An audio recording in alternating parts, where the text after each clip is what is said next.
इस चैप्टर की शुरुआत में हम देखते हैं फिफ्थ सेंट अपने फॉरबिडन प्लेस से बाहर आने के बाद कह रहा था, ऐसा लगता है कि वह बहुत अनस्टेबल स्टेट में है, क्या वह ठीक रहेगा? मॉन्क कहता है, वह अभी जरूर अनस्टेबल स्टेट में है, पर वह जल्द ही ठीक हो जाएगा, मैं उस पर नजर रखूंगा। फिफ्थ सेंट कहता है, ऑल राइट, ठीक है, मैं उसे लेकर अभी तुम पर पूरा भरोसा करता हूँ, सब कुछ अच्छे से तैयार करना। इतना बोलते हुए वह जाने लगता है तो पीछे से मॉन्क उसे रोकते हुए कहता है, असल में कुछ है जो मुझे आपको बताना था। फिफ्थ सेंट रुकते हुए कहता है, हाँ बताओ। मॉन्क बताता है, मैं अगली सील हटाने से पहले कुछ दिनों की छुट्टी चाहता हूँ। मेरे अंडर आने वाले सभी डिसेबल काफी थक चुके हैं, उन्हें कुछ दिनों की आराम की आवश्यकता है। फिफ्थ सेंट उसकी ओर देखते हुए कहता है, चाहे जो हो जाए, सबसे महत्वपूर्ण बात यह है कि सील को सुरक्षित और सही तरीके से हटाया जाए, इसलिए चलो ठीक है, मैं तुम्हें अलाउ करता हूँ, तुम अपने डिसेबलों के साथ कुछ दिनों के लिए आराम कर सकते हो। मॉन्क कहता है, शुक्रिया, पर मेरे पास एक और रिक्वेस्ट है, मैं कुछ दिनों के लिए बाहर जाने में एबल होने के लिए आपकी परमिशन चाहता हूँ। फिफ्थ सेंट कहता है, रीजन क्या है इसका? मॉन्क बताता है, मैं बाहर जाकर ऐसे पर्सन को खोजना चाहता हूँ जो आखिरी हेल्थ इमॉर्टल रिवाइव कॉर्प्स बन सके। मैं किसी ऐसे पर्सन को ढूंढना चाहता हूँ जिसके पास बेस्ट बॉडी हो। फिफ्थ सेंट उसकी बातों को सुन इविल स्माइल के साथ कहता है, तुम्हें आयरन मार्शल एसोसिएशन में ऐसे कई लोग मिल जाएंगे जो हेल्थ इमॉर्टल रिवाइव कॉर्प्स के क्राइटेरिया पर खड़ा हो सके, लेकिन अगर तुम मुझसे पूछते हो तो मैं तुरंत तुम्हारे लिए ऐसे पर्सन को ढूंढ सकता हूँ, और यह बात तुम भी जानते हो, लेकिन फिर भी तुमने खुद को इसमें इन्वॉल्व करना चूज किया, तो जरूर तुम्हारे माइंड में कोई खास पर्सन होगा। जिसे सुन वह मॉन्क बिना कुछ बोले एक डरावनी हंसी हंसता है। फिफ्थ सेंट उसकी ओर देख कहता है, वेल ये बस एक के लिए है, मैं इतना तो कर ही सकता हूँ, तुम जा सकते हो, मैं तुम्हें अलाउ करता हूँ। वह मॉन्क जिस पर अपनी डरावनी हंसी के साथ कहता है, आपका बहुत बहुत शुक्रिया। जिसके बाद फिफ्थ सेंट वापस आते हुए ब्लैक पर्सन से कहता है, क्या तुम्हें विश्वास है यह ठीक रहेगा? मेरा मतलब है कि वह monk extreme cold in energy crystal का यूज उस पर्सन पर करेगा जिसे वह चाहता है। वे लोग बस गोल्डन सेक्ट का डिस्ट्रक्शन और रेड सेक्ट का राइज होना देखना चाहते हैं। ये वही लोग हैं जिन्होंने पीढ़ी दर पीढ़ी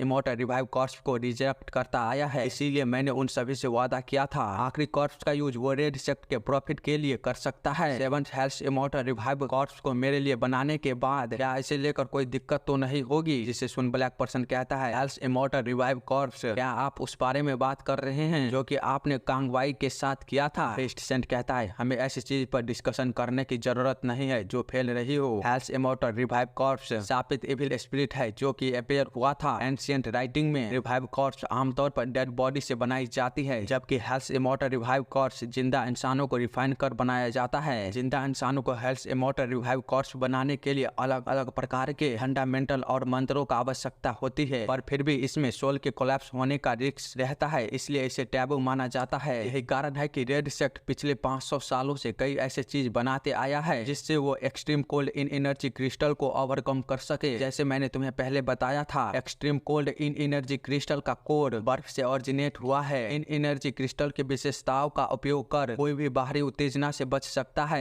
extreme cold in energy crystal human soul को उसके फंडामेंटल तक सीमित रखता है और मंत्रों के जरिए बॉडी को स्ट्रॉन्ग बनाता है। साथ ही यह इंसानों के पिछले लाइफ के मेमोरी को भी सेफ रखता है। जब ये रिवाइव कॉर्प्स में बदल जाते हैं तो उनकी बॉडी इस हद तक स्ट्रॉन्ग हो जाती है कि उनकी तुलना हम उसके पिछले बॉडी के साथ नहीं कर सकते। अगर मैं सीधे शब्दों में कहूँ तो ये लोग जिंदा जॉम्बी बनाने की बात कर रहे होते हैं। फिफ्थ सेंट बताता है, उनकी बॉडी इतनी मजबूत और पावरफुल हो जाती है कि वे बिना किसी दिक्कत के माउंटेन तक को उखाड़ सकता है। वे खुद सोच सकते हैं, लेकिन वो अपनी ह्यूमैनिटी को खो देते हैं, जिसके कारण वो बिना हेजिटेशन के अपने फैमिली तक को मार सकते हैं, बिल्कुल किसी अब्यूजिव इविल स्पिरिट की तरह। उधर हम गोस्वियंग को देखते हैं जो किसी बीस्ट की तरह करता हुआ कह रहा होता है, यह कितनी अच्छी फीलिंग है, मैं तुम्हें मार दूंगा किंग ऑफ वार डैन सायू। इसी के साथ हम फिफ्थ सेंट की बातों को दोबारा सुनते हैं। अभी का वह प्लेस जहां मेओंग फैमिली लोकेटेड है, वहां सनयांग में 500 साल पहले रेड सेक्ट हुआ करता था। वहां पर वे सभी extreme cold in energy crystal define करने की कोशिश कर रहे थे गोल्डन सेक्ट से बदला लेने के लिए, जिन्होंने उन्हें एग्जाइल किया और एनहिलेट किया। लेकिन नॉर्थ रीज केव के ग्रेट रूलर उनकी साजिशों का पता लगा लिया और रेड सेक्ट को डिस्ट्रॉय करने के लिए अपनी सभी मिलिट्री पावर को इकट्ठा कर लिया, और फिर वो उन सभी संदूकों को ले गया जिनमें की स्टोर थी extreme cold in energy crystal. और जब ग्रेट रूलर को extreme cold in energy crystal से कुछ बॉडीफुल महसूस हुआ तो उसने उस संदूकों को डिस्ट्रॉय करना चाहा, पर संदूकों के चारों ओर शील्ड के साथ स्ट्रॉन्ग सील लगी हुई थी जिसे केवल मार्शल पावर से डिस्ट्रॉय नहीं किया जा सका। और अंत में extreme cold in energy crystal अपनी एक्स्ट्रा ऑर्डिनरी क्यूआई को स्टिमुलेट किया और ब्लास्टिंग कोल्ड एनर्जी को बाहर फेंकने लगा। हम देखते हैं 500 साल पहले ग्रेट रूलर के इन क्रिस्टल को डिस्ट्रॉय करने की नाकामयाब कोशिश के कारण पूरे नॉर्थ रिज केव के अंदर भयानक तरीके से कोल्ड यूआई भर गया होता है। वह एनर्जी एक जगह से निकलता हुआ किसी बाढ़ की तरह नॉर्थ रिज केव को अपने अंदर आइस लेक में बदलने लगता है और धीरे धीरे पूरे नॉर्थ रिज केव को बर्फ से ढक देता है। यह सभी 500 साल पहले की बात होती है। फिफ्थ सेंट आगे बताता है, नॉर्थ रिज केव के ग्रेट रूलर उस समय कोल्ड इन एनर्जी के धमाके से मुश्किल से ही बचा था। तब उसे एहसास हुआ अगर नॉर्थ रिज केव के ग्रेट रूलर भी इस बॉडीफुल संदूक पर स्केच नहीं ला पाया तो कौन जानता है अगर इसके अंदर से इविल स्पिरिट बाहर आ गया तो संसार में कितना बड़ा क्योस मच जाएगा। इसीलिए वह नॉर्थ रिज केव के हर्मिटेज में रहने लगा उस संदूकों के साथ जिसमें extreme cold in energy store थी। उसने अपनी पूरी कोशिश की दुनिया कभी भी हेल्थ से इमॉर्टल रिवाइव कॉर्स के बारे में ना जान सके, पर फिर भी जिसके 500 साल बीतने के बाद 10 साल पहले नॉर्थ रिज केव को म्यूंग फैमिली के हेड डोंग जॉन ने ढूंढ लिया और उसे पता चला उसकी आंखों के सामने वाला पर्सन और कोई नहीं नॉर्थ रिज केव का ग्रेट रूलर है। हम देखते हैं वह ग्रेट रूलर उस इन क्रिस्टल के कारण पूरी जॉम्बी में बदल गया होता है। फेस्ट सेंट कहता है उस बड़े से संदूक के अंदर extreme cold in energy crystal के साथ ग्रेट रूलर के मार्शल आर्ट और रिंग ऑफ डिस्ट्रक्शन को बनाने का मेथड भी था। उस समय म्योंगडोंग चॉन के पास वो हर एक चीज थी जिससे दुनिया को उलट पुलट किया जा सकता था, लेकिन फिर भी म्योंगडोंग चॉन ने काफी बड़ी गलतियां की। सबसे पहले उसकी नजर कभी भी उस संदूक पर नहीं गया जिसे वह खोल भी नहीं सकता था। उसकी नजर बस ग्रेट रूलर के मार्शल आर्ट और रिंग ऑफ डिस्ट्रक्शन को बनाने के मेथड पर गया। और दूसरी गलती उसने ये किया कि उसने मुझे तुरंत इस बारे में इन्फॉर्म नहीं किया कि वह पता लगा रहा था नॉर्थ रिज केव के ग्रेट रूलर कहाँ पर है। म्योंगडोंग चॉन जो जानता था मेरा ग्रेट रूलर में क्यूरियोसिटी है, उसने मेरे पास एक मैसेंजर को भेजा और कहा